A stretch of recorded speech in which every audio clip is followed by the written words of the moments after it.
բատոնությունը դա նաև մեղք գործել է։ Դու մի բանի մասին ես խոսում, որը երբևէ չի եղել։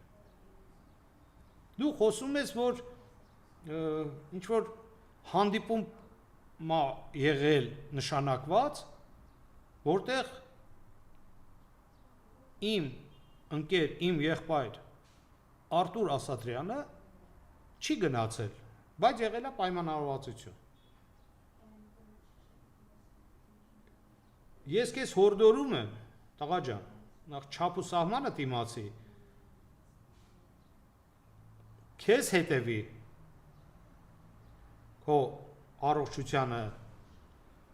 նաև եւ ում հետ պետք է գնայինք հանդիպան, դու մի հատ այդտեղից հլը հարցրու, եղել է նման ինչ որ պայման